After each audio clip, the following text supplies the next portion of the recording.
that come from the factory like that? These were made in Loudonville, Ohio, the Flexi, and this actually I found this bike all in pieces.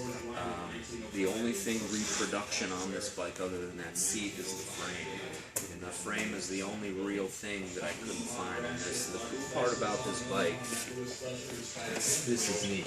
It still has the guy's name on it that raced it. It says Cliff Palmer right here, and then if you look close, there's a lightning bolt right there, and it says Battle Creek, Michigan here. And then if you look at that number 7 in that wooden frame right there, you see that number 7 sidecar. You see the script right in front of the number 7 that peels up over the sidecar here in that photo.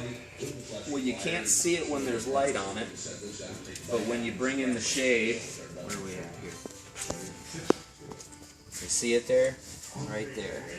This is the reason why I didn't restore this bike, is because you can see the flexible on the sidecar, and then you've got the 4 bolt holes there for the guy's racing number plate. No suspension on the sidecar. All of your stock production sidecars have a wider frame, and then they've got leaf spring suspension on the cars. This one's all set up totally rigid. This is the original tire that come with it, which is Firestone Racing tire, and he's got the spokes soldered together, right? And I didn't rather than wired. Right. I didn't. Yeah, he wired then soldered them. Yeah. So he ran the wire, and the thing was that I didn't. This hub is beautiful and perfect. The hub's perfect. Couldn't tear the rim apart. And I just happened to have throw another rim on. Yeah, I just happened to have another flex rim. Now, when I got the bike, I had a pair of racing wheels. The front end, my dad actually fixed me up with that front end. That's 1915 front end, racing style front end. Standard style handlebars is what they run. These are the same factory racing style gas tanks here with the outer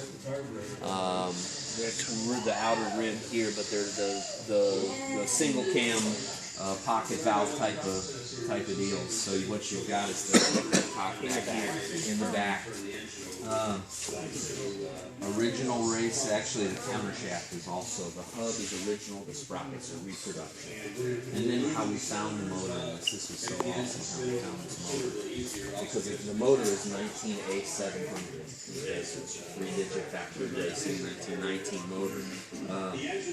Guy calls me and my dad up and says, I got this 1918 Harley, me and my dad bought it back in the 70s. We're going to do a father-son restoration project on it. Dad's getting up in the years. I don't know if we're going to finish it or not, so we'll see if you guys will take a job on it. So that sounds really interesting, man. Sounds like a great project. He said, well, here's the issue. I have a 1919 engine. It's like, well, that's okay. A 19 motor fits right in an 18 chassis. You never know the difference. By all means, it's pretty much the same engine. He says, nah, Dad was born in 1918. I really need a 1918 bike. I really want to do this right. And, we always had this in our heads that we were rebuilding in 1918, and I learned this motor's in 19, and so, okay, man, send me pictures and we'll see what you got. So he sends me pictures. First thing I see is that motor. It's a racing motor. Look at the serial number, racing serial number. Call the guy up. Dude, you got the rarest of the rare. This is a 1919 A motor racing setup, complete. It's got the right cylinders, the narrow cases, the webbed flywheels, all the cool shit on it. So, pardon my language. Sorry about that.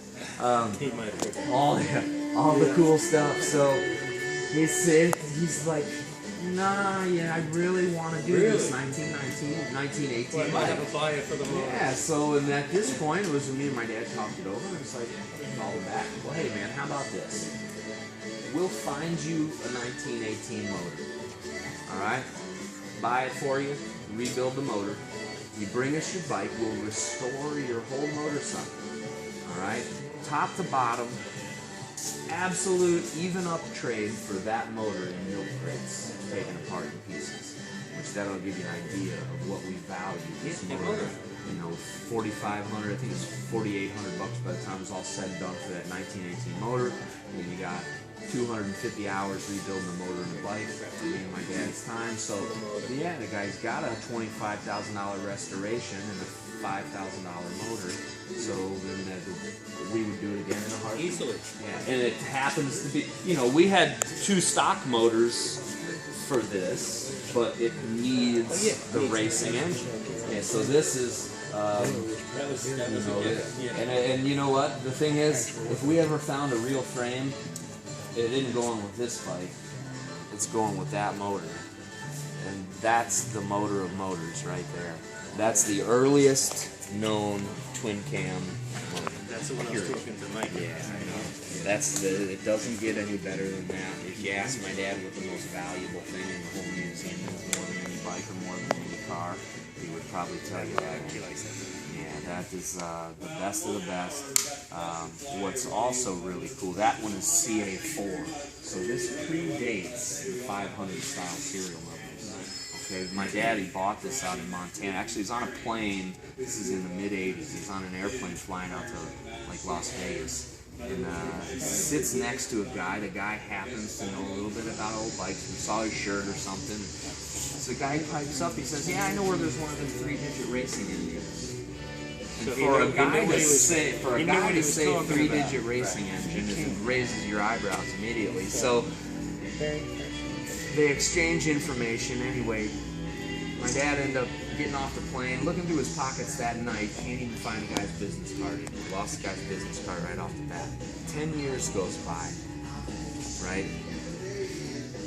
His roll top desk up front, he's cleaning out his roll top desk. He's still in Illinois, finds the business card.